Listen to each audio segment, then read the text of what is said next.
شیف نافدار ترکیه و جهان شیف براک و به سایه کارساز زاخوی رزگار حسن طیب لگل باوی خواه لحف کریه برای رودا و اسپاسیا وی کارسازی کریه و دبیجه ایدی تدلمانک ده نافبروی باوی ده نمایه. پشتی سه مهانجناکوکی نافبروانده بازرگان خلک زاخو مناوی رزگار حسن طیب کو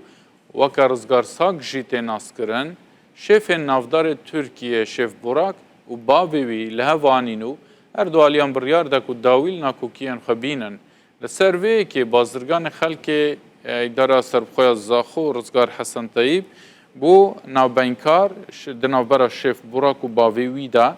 و رزگار حسن کو خدیه کمپانیا دیویسیه جتورا مدیای روداوی را گوت کو او لگل شیف براک شریکن چند کارانه ناکوکی ناوبرا براک و باوی دا او عادز کرش برویجی بو ناوبینکار و لهوانین.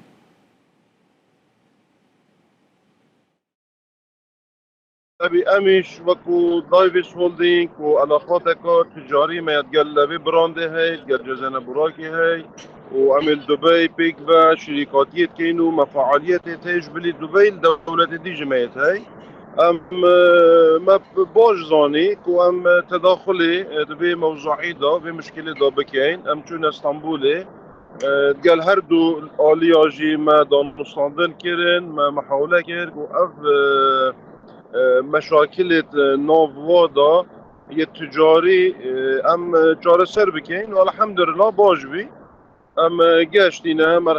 مرحلة باش ما برنا فيش وام قاشنا اتفاق فيه والحمد لله انه كتوكي شيت وكي بيجن يت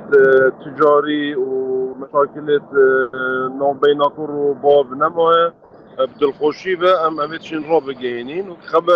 رسالة براك يجي سرهندي بيك وحسنا كتن موضوعات ببيتا موضوعك المغازين وببيتا موضوعك الركلام واحتمال خلقك خدد اللي تبقيتن بس بحقيقة كيشاك هبية وموضوع قاشتيا محكمة بس الحمد لله همي تشتكي بوتاي هاتيا ويكم قناتي جو قناة الروضة امي جو كردك يعني وكو كردك تبي ما في خوش بي ام افي الريبورتاج بينوا رعية براكي سر هندي بيك و عندك تشت واضح بن